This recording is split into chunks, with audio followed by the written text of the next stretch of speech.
Hi folks, welcome to the show. We're here at our beautiful Potomac River again outside of Washington, D.C. and we're at the historic White's Ferry. Today we're going after my favorite, smallmouth bass.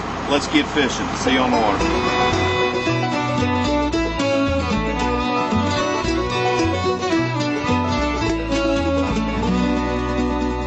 Fish on! Fish on! I think it's a good one. Here it comes, Trav. You might have to get the net. Oh, look, I had to pull them out of the grass. Looky there. We got our salad with our seafood. What do you think, folks? They're about the same size, aren't they?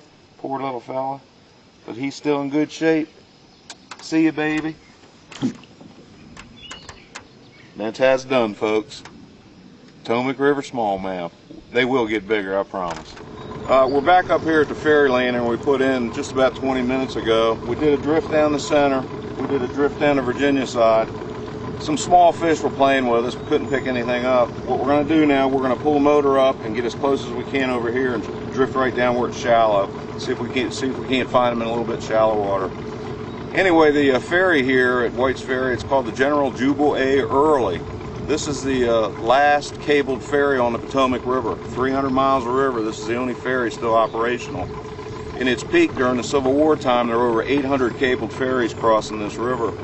The reason this was named General Jubal Early, he was a Confederate general that brought a detachment of men, 128 men, and they crossed the river here. They were trying to make a raid on Washington, D.C., and they were going to sneak around and do it for the West.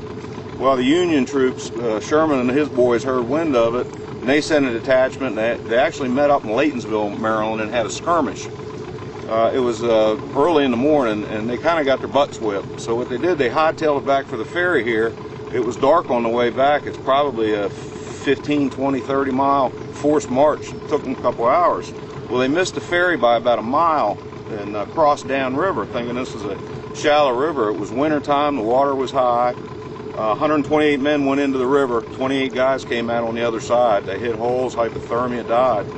If we get down further today, I'll show you on the Virginia side, there's a national cemetery. It's called Balls Bluff National Cemetery over near Leesburg, Virginia. And that's where those 100 souls rest. And the rest is history, so to speak. Let's give this side a shot. Right in that wood, right there, folks. Yep. There he is, fish on. Come on, baby. Come on, baby. Oh, there she goes, there she goes. Just like up there he is, look at there. Yeah, that big guy on the old road runner, folks. Good thing Uncle Bobby isn't with us. There we go, the good old road runner. Fish on.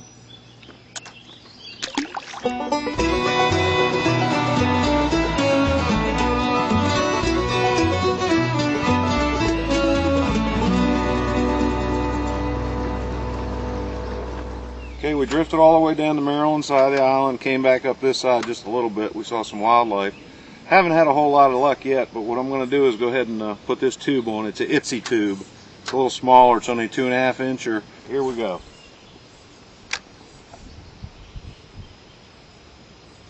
Oh. Here we go, folks. They like that tube. Fish on! Fish on! There we go. Come on there, sweetie. Oh, what a beautiful fish. What a beautiful fish. Look at the colors in him. Right there is fine eating size, too. That's a sunfish bluegill. Different parts of the country, they call them different things. And he took the tube that we have out there for the smallmouth. Go on back there and tell your buddies, come and get it.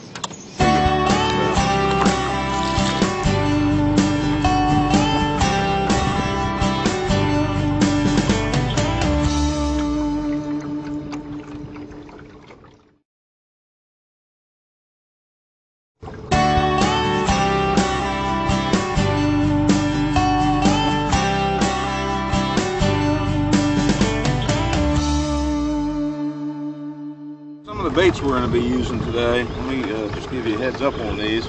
This is the old standby. This is just your regular tube bait. This one happens to be smoked with a little bit of red sparkle in it. We've rigged it with the jig head in the bait itself. This is how I started out smallmouth fishing. It's still one of my favorite rigs. It's just a power grub on a bare hook with a split shot about 12-18 inches up the line. Same thing, just bounce along the bottom, let it be natural. The water's a little murky today.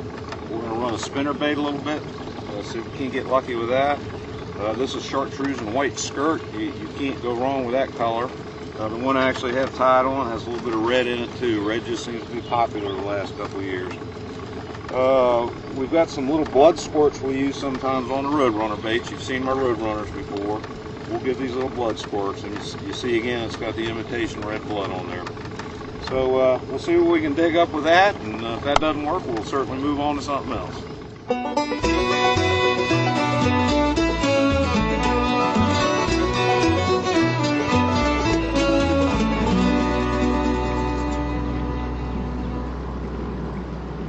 Okay folks, what we're going to do, this is where the part of the bluff that hits the river comes down.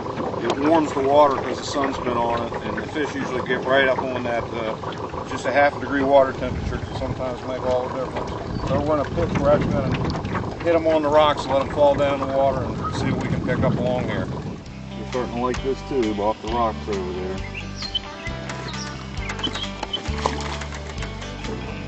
I guess we had to open a live well so we can have us a fish fry tonight. Oh boy, they don't get much nicer than that right there. Look at the beautiful colors on that fish.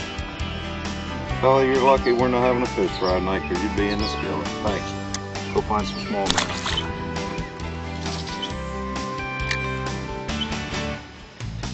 Fish on. Here we go. My goodness gracious, they're lucky the oil isn't going to be sizzling tonight. Come on, little fella. Look at the beautiful colors on that fish. I didn't know better. I thought that was an aqua view underwater camera right there. About exactly what they look like. Another pretty fish. Thank fish. As I shown you earlier, we've been throwing this mini grub on a jig head. Nice sharp hook to start with, but the Potomac River in this area has a lot of rocks, and we're bouncing down those rocks. So my tip of the week is check your hooks all the time. This one dulled up a little bit. Very inexpensive thing. It's just a regular old file for a hook. And always remember, when you file a hook, file back towards the arch in the thing. You don't file forward, you file backward. And usually all you have to do is hit it a couple times with that file. Brings that point right back up. It'll stick in your fingernail every time. So very inexpensive, about 99 cents. Keep one in your pocket or in your tackle bag on your boat. Make all the difference in the world.